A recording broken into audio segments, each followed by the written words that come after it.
Electrician ਦਾ ਕੰਮ ਕਰਨ ਵਾਲਾ ਆਦਮੀ ਇੱਕ ਆਰਗੈਨਿਕ ਖੇਤੀ ਵਾਲਾ ਕਿਸਾਨ ਕਿਵੇਂ ਬਣਿਆ ਸੀ? ਹਾਲਾਤ ਬਣਾ ਦਿੰਦਾ ਜੀ। ਮੈਨੂੰ ਪਰਿਵਾਰਕ ਵਿਰੋਧ ਵੀ ਸਹਿਣਾ ਪਿਆ, ਲੋਕਾਂ ਨੇ ਮੈਨੂੰ ਕਮਲਾ ਵੀ ਕਿਹਾ, ਯਾਨੀ ਬਹੁਤ ਕੁਝ ਕਿਹਾ। ਜੋ ਕੁਝ ਕਿਸੇ ਨੂੰ ਔੜਿਆ ਉਹ ਕਹਿੰਦੇ ਰਹੇ। ਮੈਂ 6 ਮਹੀਨੇ ਘਰ ਵੀ ਛੱਡ ਕੇ ਰੱਖਿਆ, ਪਰ ਮੈਂ ਆਪਣੀ ਧੁਨ ਨਾਲ ਇਸ ਪਾਸੇ ਲੱਗਿਆ ਰਿਹਾ। ਇੰਨਾ ਕੁ ਮਾਨਸਿਕ ਸੰਤੁਸ਼ਟ ਹਾਂ ਜਿਹਦੀ ਅੱਜ ਦੇ ਮੌਕੇ 'ਚ ਕਿਸੇ ਕੋਲੇ ਮਾਨਸਿਕ ਸੰਤੁਸ਼ਟੀ ਨਹੀਂ ਹੈਗੀ। ਪਰ ਮੈਂ ਸਮਝਦਾ ਮੈਂ ਦੁਨੀਆ ਦਾ ਸਭ ਤੋਂ ਅਮੀਰ ਬੰਦਾ ਇਸ ਪੱਖ ਤੋਂ। ਮੈਂ ਮੰਡੀਕਰਨ ਵਾਲੀ ਗੱਲ 'ਤੇ ਆਊਂਗਾ ਕਿਉਂਕਿ ਇਹ ਬੜਾ ਜ਼ਰੂਰੀ ਹੈ। ਮੈਨੂੰ ਲੱਗਦਾ ਵੀ ਇਹ 'ਤੇ ਹੋਰ ਗੱਲ ਹੋਣੀ ਚਾਹੀਦੀ ਹੈ। ਸਭ ਤੋਂ ਵੱਡੀ ਸਮੱਸਿਆ ਹੀ ਇਹ ਹੈ। ਇਸ ਕਰਕੇ ਅਸੀਂ ਇਹ ਸਾਰੀ ਸਮੱਸਿਆ ਨੂੰ ਦੇਖ ਕੇ ਅਸੀਂ ਆਪਣਾ ਗਰੁੱਪ ਕ੍ਰੀਏਟ ਕੀਤਾ।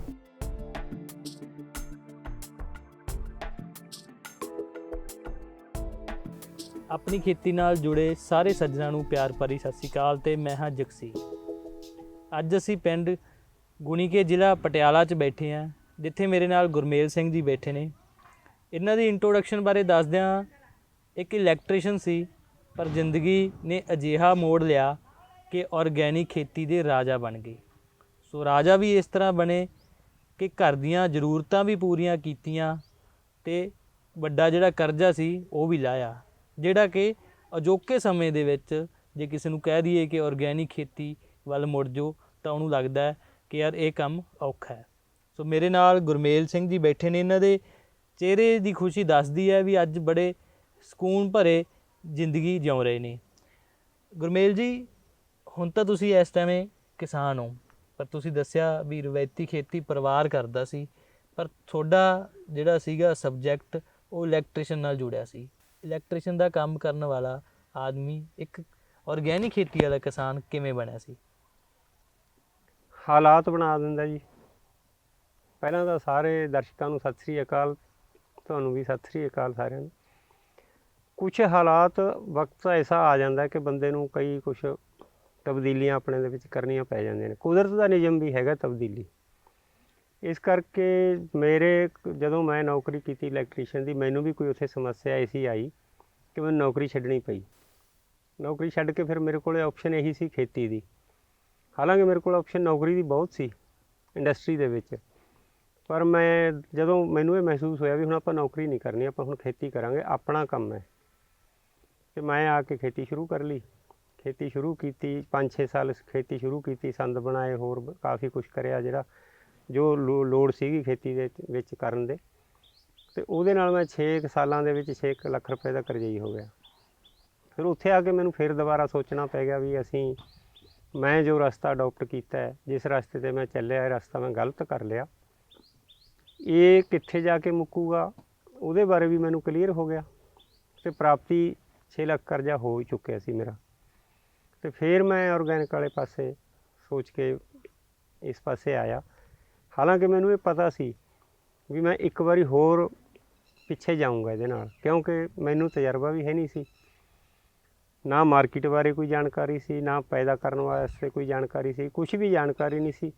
ਅੱਖਾਂ ਮੀਚ ਕੇ ਇਸ ਪਾਸੇ ਨੂੰ ਮੈਂ ਆਪਣਾ ਰੁੱਖ ਬਦਲ ਲਿਆ, ਜਿਹਦੇ ਵਿੱਚ ਮੈਨੂੰ ਪਰਿਵਾਰਕ ਵਿਰੋਧ ਵੀ ਸਹਿਣਾ ਪਿਆ, ਲੋਕਾਂ ਨੇ ਮੈਨੂੰ ਕਮਲਾ ਵੀ ਕਿਹਾ, ਯਾਨੀ ਬਹੁਤ ਕੁਝ ਕਿਹਾ। ਜੋ ਕੁਛ ਕਿਸੇ ਨੂੰ ਔੜਿਆ ਉਹ ਕਹਿੰਦੇ ਰਹੇ, ਪਰ ਮੈਂ ਆਪਣੀ ਧੁਨ ਨਾਲ ਇਸ ਪਾਸੇ ਲੱਗਿਆ ਰਿਹਾ। ਅਤੇ ਹੌਲੀ ਹੌਲੀ ਅੱਜ ਕੁਛ ਕੱਲ੍ਹ ਕੁਛ ਮੈਂ ਸਾਰਾ ਕੁਛ ਹੀ ਆਪਣਾ ਬਿਲਕੁਲ ਦਰੁਸਤ ਕਰਕੇ ਤੁਹਾਡੇ ਸਾਹਮਣੇ ਬੈਠਾ। ਅੱਜ ਵੀ ਮੈਂ ਇੰਨਾ ਕੁ ਮਾਨਸਿਕ ਸੰਤੁਸ਼ਟ ਹਾਂ ਜਿਹਦੀ ਅੱਜ ਦੇ ਮੌਕੇ 'ਚ ਕਿਸੇ ਕੋਲੇ ਮਾਨਸਿਕ ਸੰਤੁਸ਼ਟੀ ਨਹੀਂ ਹੈਗੀ। ਪਰ ਮੈਂ ਸਮਝਦਾ ਮੈਂ ਦੁਨੀਆ ਦਾ ਸਭ ਤੋਂ ਅਮੀਰ ਬੰਦਾ ਇਸ ਪੱਖ ਤੋਂ। ਬਿਲਕੁਲ, ਮੇਰੇ ਕੋਲ ਮਾਨਸਿਕ ਸੰਤੁਸ਼ਟੀ ਵੀ ਹੈ। ਮੇਰਾ ਪਰਿਵਾਰ ਪੂਰਾ ਤੰਦਰੁਸਤ ਹੈ, ਬਿਮਾਰੀ ਤੋਂ ਰਹਿਤ ਹੈ। ਪੂਰਾ ਪਰਿਵਾਰ ਮੇਰਾ ਨਸ਼ੇ ਤੋਂ ਰਹਿਤ ਹੈ, ਅਤੇ ਪੂਰੇ ਦਾ ਪੂਰਾ ਪਰਿਵਾਰ ਮੇਰੇ ਨਾਲ ਇਸ ਟਾਈਮ ਮੇਰਾ ਸਹਿਯੋਗ ਕਰਦਾ। ਜਿਹੜੀ ਕੁਛ ਦਿਨ ਪਹਿਲਾਂ ਵੀਡੀਓ ਵਾਇਰਲ ਹੋਈ ਸੀ ਵੀ ਕਹਿੰਦੇ ਸਰੋਂ ਦੇ ਸਾਗ ਅਤੇ ਮੱਕੀ ਦੀ ਰੋਟੀ ਨੇ ਲੱਖਾਂ ਦਾ ਕਰਜ਼ਾ ਲਾਤਾ, ਉਹ ਬਿਲਕੁਲ ਸਹੀ ਸੀ ਤੁਹਾਡੇ? ਬਿਲਕੁਲ ਸਹੀ ਸੀ। ਉਹਦੇ ਵਿੱਚ ਇਹ ਆ ਵੀ ਮਿਹਨਤ ਕਰਨੀ ਪੈਂਦੀ ਹੈ, ਕਿਉਂਕਿ ਕਹਿੰਦੇ ਹੁੰਦੇ ਆ ਵੀ ਉੱਦਮ ਅੱਗੇ ਲੱਛਮੀ ਜਾਂ ਪੱਖੇ ਅੱਗੇ ਪਾਉਣ। ਅਸੀਂ ਮਿਹਨਤ ਕਰਦੇ ਹਾਂ ਅਤੇ ਉਹਦਾ ਰਿਜ਼ਲਟ ਸਾਨੂੰ ਮਿਲਣਾ। ਮੇਰੀ ਡਿਊਟੀ ਹੈ ਮਿਹਨਤ ਕਰਨਾ, ਉਹਦਾ ਫਲ ਦੇਣਾ ਪਰਮਾਤਮਾ ਦੀ ਹੈ। ਮੈਂ ਜਦੋਂ ਆਪਣੀ ਡਿਊਟੀ ਸਹੀ ਢੰਗ ਨਾਲ ਕਰਦਾ ਅਤੇ ਉਹਦਾ ਰਿਜ਼ਲਟ ਮੈਨੂੰ ਮਿਲਣਾ ਹੀ ਮਿਲਣਾ, ਇਹ 'ਚ ਕੋਈ ਸ਼ੱਕ ਨਹੀਂ ਹੈਗਾ। ਔਰ ਜੋ ਮੈਨੂੰ ਮਿਲਿਆ ਮੇਰੇ ਸਾਹਮਣੇ ਆ ਸਾਰਾ ਕੁਛ, ਵੀ ਮੈਂ ਮਿਹਨਤ ਕੀਤੀ ਅਤੇ ਮੈਂ ਕਾਮਯਾਬੀ ਆਪਣੀ ਹਾਸਲ ਵੀ ਕੀਤੀ ਉਸ ਕਰਕੇ। ਬਿਲਕੁਲ ਜੀ। ਸੋ ਹੁਣ ਮੌਜੂਦਾ ਸਮੇਂ ਦੇ ਵਿੱਚ ਫਿਰ ਡਿਊਟੀਆਂ ਕਿਹੜੀਆਂ ਫਸਲਾਂ ਤੁਹਾਡੀ ਇਸ ਸਮੇਂ ਹੈਗੀਆਂ ਅਤੇ ਕਿੰਨੇ ਏਰੀਏ ਦੇ ਵਿੱਚ ਹੈ ਜੀ? ਮੇਰੇ ਕੋਲ 6 ਏਕੜ ਜ਼ਮੀਨ ਹੈ ਜੀ ਟੋਟਲ। 6 ਦੀ 6 ਏਕੜ ਮੇਰੀ ਆਰਗੈਨਿਕ ਹੈ, ਤਕਰੀਬਨ 2010 ਤੋਂ ਸਾਰੀ ਆਰਗੈਨਿਕ ਹੈ। ਲੱਗਿਆ ਤਾਂ ਮੈਂ 2006 ਤੋਂ ਆ, ਪਰ ਉਹਦੇ ਵਿੱਚ ਕਾਫੀ ਹਾਲਾਤ ਨੇ ਡਿੱਕੇ ਡੋਲੇ ਦਿੱਤੇ, ਧੱਕੇ ਮਾਰੇ। ਉਹ ਸਾਰਿਆਂ ਨੂੰ ਹੌਲੀ ਹੌਲੀ ਕਵਰ ਕਰਦੇ ਕਰਦੇ 2010 ਦੇ ਵਿੱਚ ਮੈਂ ਪੂਰਾ ਖੇਤ ਆਪਣਾ ਆਰਗੈਨਿਕ ਸ਼ੁਰੂ ਕੀਤਾ, ਤਬਦੀਲ ਹੋ ਗਿਆ ਜਾਣੀ ਕਿ ਉਦੋਂ। ਉਸ ਤੋਂ ਬਾਅਦ ਅੱਜ ਤੱਕ ਇਹ ਚੱਲ ਰਿਹਾ ਹੈ। ਅਤੇ ਫਸਲ ਦੇ ਵਿੱਚ ਮੇਰੇ ਕੋਲ ਜਿਵੇਂ ਸਾਉਣੀ ਹੈ, ਅੱਜ ਹੁਣ ਸਾਉਣੀ ਹੈ ਆਪਣੀ, ਇਸ ਦੇ ਵਿੱਚ ਮੇਰੇ ਕੋਲ ਮੂੰਗੀ, ਮਾਂਹ ਅਤੇ ਮੱਕੀ। ਮੇਰੇ ਖੇਤ 'ਚ ਮੱਕੀ ਪੱਕੀ ਵੀ ਖੜੀ ਹੈ, ਕੁਛ ਪੱਕਣ ਵਾਲੀ ਵੀ ਹੈ। ਮੂੰਗੀ ਮਾਂਹ ਮੇਰੇ ਵੱਢਣ ਵਾਲੇ ਨੇ ਹਫ਼ਤੇ ਤੱਕ। ਉਸ ਤੋਂ ਬਾਅਦ ਫਿਰ ਮੈਂ ਮੂੰਗੀ ਮਾਂਹ ਵੱਢ ਕੇ ਉਹਦੇ ਵਿੱਚ ਜਵਾਰ, ਬਾਜਰਾ, ਰਾਗੀ, ਤਿਲ ਅਤੇ ਅਰਹਰ ਇਹ ਲਾਉਣੀ ਹੈ। ਅਤੇ ਨਾਲ ਜਿੱਥੇ ਹੁਣ ਮੇਰੀ ਮੱਕੀ ਖੜੀ ਹੈ ਉਹਦੇ ਵਿੱਚ ਮੈਂ ਦਾਲਾਂ ਦੁਬਾਰਾ ਮੂੰਗੀ, ਮਾਂਹ, ਮੋਠ ਅਤੇ ਇਹ ਤਿੰਨੇ ਫਸਲਾਂ ਉਹਦੇ ਵਿੱਚ ਲਾਉਣੀਆਂ ਨੇ। ਜਿੱਥੇ ਮੂੰਗੀ ਮਾਂਹ ਹੁਣ ਖੜੇ ਨੇ ਉਹਦੇ ਵਿੱਚ ਜਵਾਰ, ਬਾਜਰਾ ਅਤੇ ਤਿਲ ਵਗੈਰਾ ਇਹ ਲੱਗਣੇ ਆ ਮੇਰੇ। ਠੀਕ ਹੈ ਜੀ। ਸਾਉਣੀ ਦੇ ਹਾੜੀ ਦੇ ਵਿੱਚ ਮੇਰੇ ਕੋਲ ਕਣਕ ਹੁੰਦੀ ਹੈ, ਸਰੋਂ ਹੁੰਦੀ ਹੈ, ਛੋਲੇ ਹੁੰਦੇ ਹੈ, ਮਸਰੀ ਹੁੰਦੀ ਹੈ, ਜਾਣੀ ਜੋ ਵੀ ਫਸਲਾਂ ਉਸ ਟਾਈਮ ਹੁੰਦੀਆਂ ਨੇ ਅਸੀਂ ਉਹ ਪੈਦਾ ਕਰਦੇ ਹਾਂ ਉਦੋਂ। ਠੀਕ ਹੈ। ਤੋ ਜਿਵੇਂ ਤੁਸੀਂ ਇਹ ਕਰਦੇ ਹੋ ਆਰਗੈਨਿਕਲੀ, ਸਾਰਾ ਜੈਵਿਕ ਤਰੀਕੇ ਦੇ ਨਾਲ ਕਰਦੇ ਹੋ, ਸੋ ਇਹਦੇ ਵਿੱਚ ਜੇ ਕੋਈ ਪੈਸਟ ਆ ਜਾਂਦਾ, ਕੋਈ ਡਿਸੀਜ਼ ਆ ਜਾਂਦੀ ਹੈ, ਤਾਂ ਆਰਗੈਨਿਕਲੀ ਸਾਰਾ ਹੱਲ ਕਰ ਲੈਂਦੇ ਹੋ ਜੀ? ਆਰਗੈਨਿਕਲੀ ਸਾਰੇ ਹੱਲ ਹੈਗੇ। ਵੈਸੇ ਆਰਗੈਨਿਕ ਦੇ ਵਿੱਚ ਪੈਸਟ ਜਾਂ ਡਿਜ਼ੀਜ਼ ਬਹੁਤ ਘੱਟ ਚਾਂਸ ਨੇ, ਪਰ ਜਿਹੜੇ ਗਵਾਂਢੀਆਂ ਦੀ ਸਮੱਸਿਆ ਆਉਂਦੀ ਹੈ ਉਹ ਸਾਡੇ ਖੇਤ ਦੇ ਵਿੱਚ ਐਂਟਰ ਕਰ ਜਾਂਦੀ ਹੈ, ਉਹਦੇ ਕਰਕੇ ਸਾਨੂੰ ਕਰਨਾ ਪੈਂਦਾ। ਜਿਵੇਂ ਆ ਤੁਹਾਡੇ ਸਾਹਮਣੇ ਡਰਮ ਪਏ ਆ ਸਾਰੇ, ਇਹ ਸਾਡੇ ਬਾਇਓ ਆਪਣੇ ਫਰਟੀਲਾਈਜ਼ਰ ਵੀ ਤਿਆਰ ਹੁੰਦੇ ਆ ਇਹਦੇ ਵਿੱਚ ਕੀਟਨਾਸ਼ਕ ਵੀ ਤਿਆਰ ਹੁੰਦਾ, ਫੰਗੀਸਾਈਡ ਵੀ ਤਿਆਰ ਹੁੰਦਾ, ਯਾਨੀ ਹਰ ਕਿਸਮ ਦੀ ਸਮੱਸਿਆ ਦਾ ਹੱਲ ਆਹ ਡਰਮ ਕਰਦੇ ਆ। ਦੇਖੋ ਜੀ, ਉਹਦੇ ਵਿੱਚ ਮਿਹਨਤ ਹੈਗੀ ਹੈ, ਕਿਵੇਂ ਕਰਨਾ ਹੈ ਉਹ ਵੱਖਰੇ ਢੰਗ ਨੇ ਸਾਡੇ ਕੋਲ। ਸਮੱਸਿਆ ਇਹ ਨਹੀਂ ਹੈ ਵੀ ਕੀਟ ਆਉਂਦਾ ਅਤੇ ਉਹਦਾ ਹੱਲ ਨਹੀਂ ਹੋਣਾ। ਸਮੱਸਿਆ ਇਹ ਹੈ ਵੀ ਸਾਨੂੰ ਮਾਨਸਿਕ ਤੌਰ 'ਤੇ ਤਿਆਰ ਹੋਣਾ ਪੈਣਾ ਵੀ ਅਸੀਂ ਇਹ ਕੰਮ ਕਰਨਾ, ਫਿਰ ਸਾਰੇ ਹੱਲ ਆਪਣੇ ਆਪ ਨਿਕਲਦੇ ਤੁਰੇ ਜਾਂਦੇ ਆ। ਇੱਕ ਹੋਰ ਤੁਸੀਂ ਪਹਿਲਾਂ ਗੱਲ ਦੱਸ ਰਹੇ ਸੀਗੇ ਵੀ ਤੁਸੀਂ ਆਪ ਤਾਂ ਆਰਗੈਨਿਕ ਖੇਤੀ ਵੱਲ ਮੋੜ ਹੀ ਗਏ, ਪਰ ਤੁਹਾਡੇ ਨਾਲ ਕੁਝ ਪਰਿਵਾਰ ਵੀ ਤੁਸੀਂ ਜੋੜ ਰੱਖੇ ਹੈਗੇ ਆ, ਸੋ ਤੁਸੀਂ ਤਕਨੀਕੀ ਸਲਾਹਕਾਰ ਵੀ ਉਹਦੇ ਹੈਗੇ ਆ। ਸੋ ਤੁਹਾਡਾ ਜਿਹੜਾ ਗਰੁੱਪ ਹੈ ਉਹਦਾ ਕੀ ਢਾਂਚਾ ਜੀ? ਤਕਰੀਬਨ ਪੰਜਾਬ ਦੇ 10-12 ਜ਼ਿਲ੍ਹਿਆਂ ਦੇ ਵਿੱਚ 50 ਕਿਸਾਨ ਤਾਂ ਮੈਂ ਆਰਗੈਨਿਕ ਵਾਲੇ ਪਾਸੇ ਮੋੜੇ ਨੇ। ਸਾਡਾ ਨਾਭਾ ਬਲਾਕ ਦੇ ਵਿੱਚ ਆਪਣਾ ਇੱਕ ਗਰੁੱਪ ਬਣਿਆ ਹੋਇਆ 12 ਕਿਸਾਨਾਂ ਦਾ। ਉਹ 12 ਕਿਸਾਨ ਅਸੀਂ ਮੀਟਿੰਗ ਕਰਦੇ ਹਾਂ ਆਪਣੀ। ਮੀਟਿੰਗ ਦੇ ਵਿੱਚ ਖੇਤ ਦੇਖ ਕੇ ਵੀ ਕਿਹੜੇ ਖੇਤ 'ਚ ਕਿਹੜੀ ਫਸਲ ਹੋ ਸਕਦੀ ਹੈ, ਉਹ ਅਸੀਂ ਸਾਰੀ ਪਲੈਨਿੰਗ ਕਰਕੇ ਆਪਣੀਆਂ ਫਸਲਾਂ ਉਗਾਉਂਦੇ ਹਾਂ। ਦੂਸਰਾ ਅਸੀਂ ਮਾਰਕੀਟ ਦਾ ਵੀ ਖਿਆਲ ਰੱਖਣਾ ਵੀ ਸਾਨੂੰ ਕੀ ਲੋੜ ਪੈਂਦੀ ਹੈ, ਕਿੰਨੀ ਲੋੜ ਪੈਂਦੀ ਹੈ ਐਸਟੀਮੇਟਲੀ, ਉਹਦੇ ਹਿਸਾਬ ਨਾਲ ਅਸੀਂ ਉਹ ਆਪਣੀਆਂ ਫਸਲਾਂ ਪੈਦਾ ਕਰਦੇ ਹਾਂ। ਫਸਲਾਂ ਪੈਦਾ ਕਰਕੇ ਉਹ 'ਚ ਅਸੀਂ ਰੱਖਿਆ, ਅਸੀਂ MSP ਰੱਖ ਲਈ ਵੀ ਤੁਸੀਂ ਸਪੋਜ਼ ਮੈਨੂੰ 10 ਕੁਇੰਟਲ ਕਣਕ ਦਿੱਤੇ, ਅਸੀਂ ਤੁਹਾਨੂੰ ਉਹਦਾ ਰੇਟ ਦੇ ਦਿੱਤਾ ਵੀ ਲਓ ਜੀ ਤੁਹਾਨੂੰ 4000 ਅਸੀਂ ਤੁਹਾਨੂੰ ਦੇਣਾ। ਉਸ ਤੋਂ ਬਾਅਦ ਤੋਂ ਸਾਫ਼ ਕਰਕੇ ਲੈਣੀ ਹੈ। ਉਸ ਤੋਂ ਬਾਅਦ ਉਹਦੀ ਜੋ ਪ੍ਰੋਸੈਸਿੰਗ ਕਰਨੀ ਹੈ, ਪੈਕਿੰਗ ਕਰਨੀ ਹੈ, ਉਹਦੀ ਸਾਰੀ ਉਸ ਸਾਰੇ ਗਰੁੱਪ ਦੀ ਉਹ ਮੇਰੇ ਕੋਲੇ ਆਉਂਦੀ ਹੈ। ਮੈਂ ਹੀ ਉਹਦੀ ਪ੍ਰੋਸੈਸਿੰਗ ਕਰਨੀ ਹੈ, ਮੈਂ ਹੀ ਪੈਕਿੰਗ ਕਰਨੀ ਹੈ ਅਤੇ ਮੈਂ ਹੀ ਸੇਲ ਕਰਨੀ ਹੈ। ਉਹਦੇ ਵਿੱਚ ਅਸੀਂ ਕੀ ਕਰਦੇ ਹਾਂ, ਪ੍ਰੋਸੈਸਿੰਗ ਦਾ, ਪੈਕਿੰਗ ਦਾ ਅਸੀਂ ਖਰਚੇ ਐਸਟੀਮੇਟ ਕੱਢ ਲਏ ਵੀ ਇੰਨਾ ਕੁ ਹੁੰਦਾ ਕੁਇੰਟਲ 'ਤੇ। ਅਸੀਂ ਉਹ ਖਰਚੇ ਕੱਢ ਕੇ ਅਤੇ ਨਾਲ ਸੇਲ ਦਾ ਜਿਹੜਾ ਹੈਗਾ ਅਸੀਂ 20% ਕਮਿਸ਼ਨ ਸੇਲ ਦਾ ਦੇਣਾ। ਗਰੁੱਪ ਵਾਲੇ ਮੈਨੂੰ ਮੇਰੇ ਸੇਲ ਕਰਨ ਦਾ 20% ਦਿੰਦੇ ਆ। ਬਾਕੀ ਜਿਹੜੇ ਸਾਡੇ ਪ੍ਰੋਸੈਸਿੰਗ ਦੇ, ਪੈਕਿੰਗ ਦੇ ਖਰਚੇ ਆ, ਉਹ ਟੋਟਲ ਜਾਣੀ ਖਰਚਾ ਸਾਡਾ ਉਹ ਤਕਰੀਬਨ 30% ਬਣਦਾ। ਅਸੀਂ ਉਹ 30% ਖਰਚੇ ਕੱਟ ਕੇ ਜੋ ਸਾਨੂੰ ਮਾਰਜਨ ਬਚਿਆ ਅਸੀਂ ਉਹ ਦੁਬਾਰਾ ਗਰੁੱਪ ਦੇ ਵਿੱਚ ਫੇਰ ਵੰਡ ਲੈਂਦੇ ਹਾਂ। ਸਾਡਾ ਇਹ ਸਿਸਟਮ ਰੱਖਿਆ ਹੋਇਆ ਉਸ ਦਾ, ਗਰੁੱਪ ਦਾ। ਅੱਛਾ, ਤੇ ਸਾਰੇ ਗਰੁੱਪ ਦੇ ਪ੍ਰੋਡਕਟ ਕਿੰਨੇ ਕੁ ਬਣ ਜਾਂਦੇ ਆ ਜੀ? ਪ੍ਰੋਡਕਟ ਤਾਂ ਦੇਖੋ ਕੁਛ ਬਾਇਓ ਪ੍ਰੋਡਕਟ ਬਣਦੇ ਨੇ, ਕੁਛ ਡਾਇਰੈਕਟ ਨੇ। ਜਿਵੇਂ ਕਣਕ ਹੈ, ਕਣਕ ਤੋਂ ਅਸੀਂ ਕਣਕ ਦਾ ਆਟਾ ਬਣਾ ਲਿਆ, ਦਲੀਆ ਬਣਾ ਲਿਆ, ਮਲਟੀਗ੍ਰੇਨ ਆਟਾ ਬਣਾ ਲਿਆ, ਸਪਰਾਊਟ ਵੀਟ ਆਟਾ ਬਣਾ ਲਿਆ। ਬਾਕੀ ਦਾਲਾਂ ਆ ਗਈਆਂ, ਉਹ ਧੋਵੀਆਂ ਦਾਲਾਂ ਬਣਾ ਲਈਆਂ, ਸਾਬਤ ਬਣਾ ਲਈਆਂ, ਦਲੀਆਂ ਹੋਈਆਂ ਬਣਾ ਲਈਆਂ, ਸਰੋਂ ਦਾ ਤੇਲ ਕਢਾ ਲਿਆ, ਅਲਸੀ ਦਾ ਤੇਲ ਕਢਾ ਲਿਆ, ਅਲਸੀ ਦੀਆਂ ਪਿੰਨੀਆਂ ਬਣਾ ਲਈਆਂ ਸਿਆਲ ਦੇ ਵਿੱਚ, ਤੇਲਾਂ ਦੀਆਂ ਪਿੰਨੀਆਂ ਬਣਾ ਲਈਆਂ।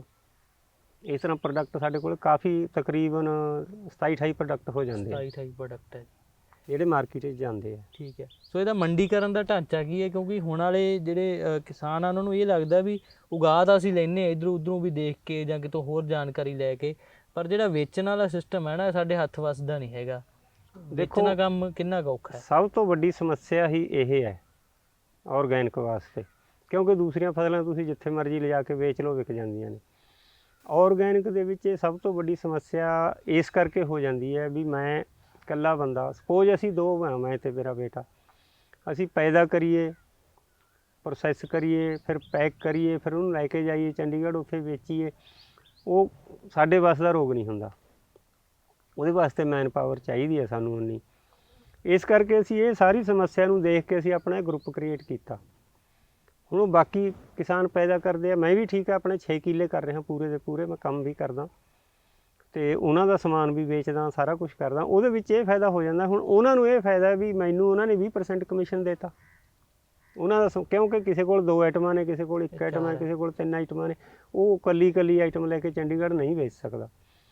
ਉਹ ਫਿਰ ਮੇਰੇ ਕੋਲ ਆ ਜਾਂਦਾ, ਮੇਰੇ ਕੋਲੋਂ ਮੈਂ ਆਪਣਾ ਪੈਕ ਕਰਕੇ ਸਾਰਾ ਕੁਛ ਕਰਕੇ ਚੰਡੀਗੜ੍ਹ ਲਿਜਾ ਕੇ ਅਸੀਂ ਵੇਚ ਲੈਂਦੇ ਹਾਂ। ਉਹਨਾਂ ਨੂੰ ਆਰਾਮ ਨਾਲ ਪੈਦਾ ਕਰਨ ਵਾਸਤੇ ਸੌਖ ਹੋ ਜਾਂਦੀ ਹੈ, ਟਾਈਮ ਮਿਲ ਜਾਂਦਾ, ਸਮੇਂ ਦੀ ਪਾਬੰਦੀ ਨਹੀਂ ਹੁੰਦੀ ਉਹ 'ਤੇ ਕੋਈ, ਅਤੇ ਉਹਨਾਂ ਨੂੰ ਵੇਚਣ ਦੀ ਸਰਦਰਦੀ ਨਹੀਂ ਹੁੰਦੀ।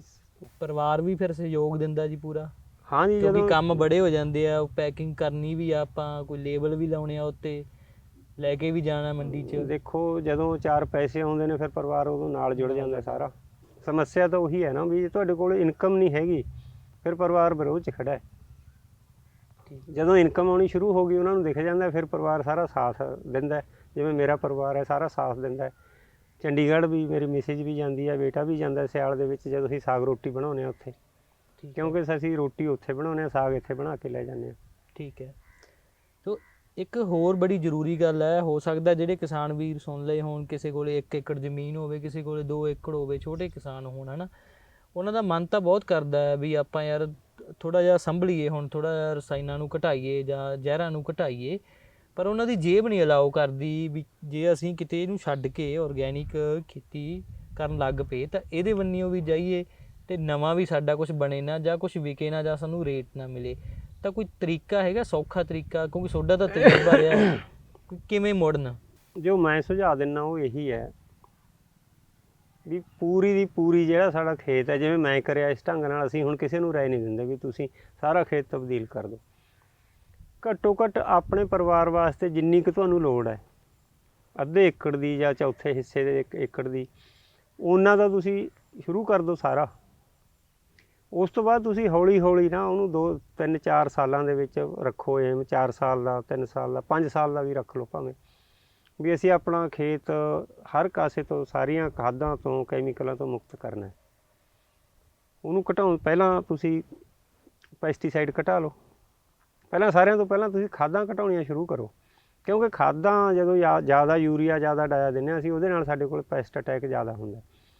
ਖਾਦਾਂ ਘਟਾਉਣੀਆਂ ਸ਼ੁਰੂ ਕਰੋ, ਫਿਰ ਪੈਸਟੀਸਾਈਡ ਘਟਾਉਣਾ ਸ਼ੁਰੂ ਕਰ ਦਿਓ, ਫਿਰ ਤੁਹਾਡੇ ਹੌਲੀ ਹੌਲੀ ਜਿਹੜੇ ਵੀਡੀਸਾਈਡ ਹਰਬੀਸਾਈਡ ਨੇ ਉਹ ਵੀ ਘਟਣੇ ਸ਼ੁਰੂ ਹੋ ਜਾਣਗੇ। ਨਾਲ ਤੁਹਾਨੂੰ ਥੋੜ੍ਹੀ ਥੋੜ੍ਹੀ ਕੰਮ ਕਰਨ ਦੀ ਆਦਤ ਪਾਉਣੀ ਪਊਗੀ, ਜਾਂ ਹੱਥੀਂ ਕੰਮ ਕਰਨ ਦੀ। ਉਹ ਤੋਂ ਬਿਨਾਂ ਨਹੀਂ ਗੱਲ ਬਣਨੀ। ਜੇ ਕਹੇ ਵੀ ਅਸੀਂ ਕੰਪਿਊਟਰ 'ਤੇ ਕਲਿੱਕ ਕਰਕੇ ਖੇਤੀ ਕਰਨੀ ਆ, ਉਹ ਨਹੀਂ ਹੁੰਦੀ। ਉਹ ਭਾਵੇਂ ਕੈਮੀਕਲ 'ਚ ਹੈ ਅਤੇ ਔਰਗੈਨਿਕ ਤਾਂ ਉਹ ਸੋਚਿਆ ਵੀ ਨਹੀਂ ਜਾ ਸਕਦਾ ਉਹਦੇ ਬਾਰੇ, ਕੈਮੀਕਲ 'ਚ ਵੀ ਨਹੀਂ ਉਹ ਹੁੰਦੀ। ਉਸ ਨੂੰ 4-5 ਸਾਲਾਂ ਦੇ ਵਿੱਚ ਕਿਸ਼ਤਾਂ ਦੇ ਵਿੱਚ ਘਟਾਓ, ਥੋੜ੍ਹਾ ਥੋੜ੍ਹਾ ਕਰਕੇ।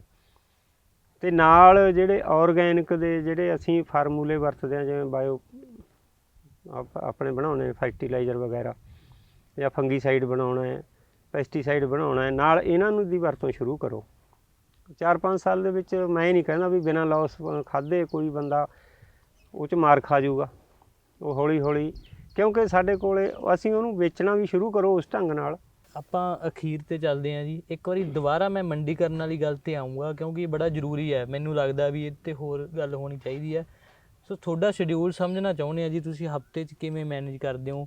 ਪੂਰਾ ਹਫ਼ਤਾ ਉਗਾਉਣੇ ਆ, ਉਸ ਤੋਂ ਬਾਅਦ ਫਿਰ ਉਹਨੂੰ ਪੈਕਿੰਗ ਕਰਕੇ ਵੇਚਣਾ, ਇਹ ਸਾਰਾ ਕੁਛ ਇਕੱਠਾ ਕਿਵੇਂ ਹੋ ਜਾਂਦਾ? ਕਿਉਂਕਿ ਜਿਵੇਂ ਤੁਸੀਂ ਕਰਦੇ ਹੋ ਸ਼ਾਇਦ ਇਹਨੂੰ ਦੇਖ ਕੇ ਕੋਈ ਹੋਰ ਸਿੱਖ ਸਕੇ। ਨਹੀਂ, ਇਹਦੇ ਵਿੱਚ ਸਿੱਖਣ ਦਾ ਕੋਈ ਐਡਾ ਉਹ ਨਹੀਂ ਹੈਗਾ, ਕਿਉਂਕਿ ਮੈਂ ਜਿੰਨੇ ਵੀ ਕੰਮ ਸਿੱਖੇ ਨੇ, ਮੈਂ ਦੇਖੋ ਇਲੈਕਟ੍ਰੀਸ਼ੀਅਨ ਵੀ ਰਿਹਾ, ਮੈਂ ਖਰਾਦ ਦਾ ਕੰਮ ਵੀ ਜਾਣਦਾ, ਮੈਂ ਇਲੈਕਟ੍ਰੋਨਿਕ ਦਾ ਕੰਮ ਵੀ ਸਿੱਖਿਆ, ਮੈਂ ਵੈਲਡਿੰਗ ਵੀ ਜਾਣਦਾ, ਫੈਬਰੀਕੇਸ਼ਨ ਵੀ ਜਾਣਦਾ, ਰੰਗ ਦਾ ਵੀ ਸਿੱਖਿਆ, ਯਾਨੀ 8-10 ਕੰਮ ਸਿੱਖੇ, ਪਰ ਕਰੇ ਵੀ। ਇਸ ਕਰਕੇ ਸਿੱਖਣ ਦੀ ਕੋਈ ਦਿੱਕਤ ਨਹੀਂ, ਕਰਨ ਦੀ ਦਿੱਕਤ ਹੈ ਸਾਨੂੰ। ਵੀ ਸਾਨੂੰ ਜਦੋਂ ਤੁਹਾਡਾ ਪਰਿਵਾਰ ਸਾਥ ਦਿੰਦਾ ਹੈ, ਜਾਂ ਤੁਹਾਡੇ ਮਨ 'ਚ ਜਨੂੰਨ ਆ ਗਿਆ ਵੀ ਮੈਂ ਆਹ ਕੰਮ ਕਰਨਾ, ਕੰਮ ਹੁੰਦੇ ਨੇ ਉਦੋਂ, ਦੇਖ ਕੇ ਨਹੀਂ ਹੁੰਦੇ, ਨਕਲ ਮਾਰ ਕੇ ਨਹੀਂ ਹੁੰਦੇ, ਤੁਹਾਡੇ ਜਨੂੰਨ ਨੇ ਕਰਨੇ ਨੇ। ਮੈਂ ਜਨੂੰਨੀ ਤੌਰ 'ਤੇ ਲੱਗਿਆ, ਮੇਰਾ ਪਰਿਵਾਰ ਨੇ ਵਿਰੋਧ ਕਰਿਆ, ਮੈਂ 6 ਮਹੀਨੇ ਘਰ ਵੀ ਛੱਡ ਕੇ ਰੱਖਿਆ, ਪਰ ਮੈਂ ਆਪਣਾ ਜਨੂੰਨ ਨਹੀਂ ਛੱਡਿਆ। ਅਖੀਰ ਨੂੰ ਕਾਮਯਾਬ ਹੋ ਗਿਆ ਹੌਲੀ ਹੌਲੀ। ਉਹਦੇ ਵਿੱਚ ਇਹ ਆ ਵੀ ਮਾਰਕੀਟਿੰਗ ਵਾਸਤੇ ਸਾਨੂੰ ਜਿਹੜਾ ਮੈਂ ਕਰਦਾ, ਮੈਂ ਬੇਟੇ ਨਾਲ ਖੇਤ ਕੰਮ ਵੀ ਕਰਾਉਣਾ, ਪਰ ਅਸੀਂ ਜਦੋਂ ਟਾਈਮ ਦੇਖਦੇ ਹਾਂ ਵੀ ਸਾਨੂੰ ਇੰਨਾ ਸਮਾਨ ਦੀ ਲੋੜ ਹੈ ਮਾਰਕੀਟ ਦੇ ਵਿੱਚ, ਅਸੀਂ ਉਹਨੂੰ ਸਾਰਾ ਹਫਤਾ ਉਹ ਤਿਆਰ ਕਰਦੇ ਰਹਿੰਦੇ ਹਾਂ ਨਾਲ। ਕੁਛ ਆਈਟਮਾਂ ਸਾਡੀਆਂ ਇਹੋ ਜਿਹੀਆਂ ਹੁੰਦੀਆਂ ਨੇ ਜਿਹੜੀਆਂ ਅਸੀਂ 2 ਹਫਤਿਆਂ ਵਾਸਤੇ ਵੀ ਪੈਕ ਕਰ ਲੈਂਦੇ ਹਾਂ।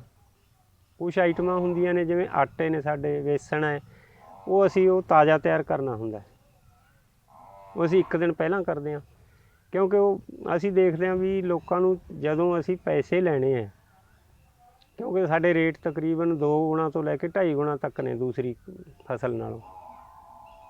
ਆਟਾ ਕਣਕ ਦਾ ਅਸੀਂ 60 ਰੁਪਏ ਕਿਲੋ ਵੇਚਦੇ ਹਾਂ, ਮੈਂ 60 ਰੁਪਏ ਕਿਲੋ ਦੇ ਅਗਲੇ ਤੋਂ ਜਦੋਂ ਇੰਨੇ ਪੈਸੇ ਲੈਣੇ ਨੇ 2.5 ਗੁਣਾ ਰੇਟ ਦੇ, ਤੇ ਮੇਰੀ ਇਹ ਵੀ ਜ਼ਿੰਮੇਵਾਰੀ ਬਣਦੀ ਉਹਨੂੰ ਚੀਜ਼ ਵੀ ਕੁਆਲਿਟੀ ਵੀ ਦੇਵਾਂ, ਉਹ ਤਾਜ਼ੀ ਵੀ ਦੇਵਾਂ। ਇਸ ਕਰਕੇ ਅਸੀਂ ਆਟੇ ਜਿੰਨੇ ਵੀ ਸਾਡੇ ਬਣਦੇ ਨੇ ਉਹ ਸਾਰੇ ਫਰੈਸ਼ ਲੈ ਕੇ ਜਾਂਦੇ ਹਾਂ। ਜਿੰਨੇ ਵਿਕ ਗਏ ਠੀਕ ਹੈ, ਬਾਕੀ ਅਸੀਂ ਘਰੇ ਵਰਤ ਲੈਣੇ ਨੇ, ਅਗਲੇ ਹਫਤੇ ਫਿਰ ਨਵੇਂ ਬਣਾ ਲਈਦੇ ਨੇ। ਉਹਦੇ ਵਾਸਤੇ ਸਾਨੂੰ ਸਪੈਸ਼ਲ ਟਾਈਮ ਕੱਢਣਾ ਪੈਂਦਾ। ਬਿਲਕੁਲ ਜੀ। ਗੁਰਮੇਲ ਜੀ ਦੀਆਂ ਗੱਲਾਂ ਦੇ ਜਿਹੜਾ ਤਜਰਬਾ ਹੈ ਉਹ ਇਹ ਦੱਸਦਾ ਹੈ ਕਿ ਇਹ ਵੀਡੀਓ ਦੇਖ ਕੇ ਹੋ ਸਕਦਾ ਤੁਹਾਡਾ ਮਨ ਬਦਲ ਜੇ, ਹੋ ਸਕਦਾ ਤੁਹਾਡੀ ਸੋਚ ਬਦਲ ਜੇ, ਪਰ ਜੇ ਕੁਝ ਕਰਨਾ ਤਾਂ ਸਿਰਫ ਵੀਡੀਓ ਦੇਖ ਕੇ ਨਹੀਂ ਹੋਣਾ, ਖੁਦ ਕਰਨਾ ਪਊਗਾ। ਇਹਨਾਂ ਦਾ ਫਾਰਮ ਆ ਕੇ ਦੇਖੋ, ਤਜਰਬੇ ਪੁੱਛੋ ਇਹਨਾਂ ਦੇ, ਫਿਰ ਆਪ ਕਰਕੇ ਦੇਖੋ, ਤਾਂ ਫੇਰ ਹੀ ਗੱਲ ਬਣਨੀ ਹੈ। ਹੋਰ ਵੀਡੀਓ ਦੇ ਲਈ ਜੁੜੇ ਰਹੋ ਆਪਣੀ ਖੇਤੀ ਦੇ ਨਾਲ। ਧੰਨਵਾਦ।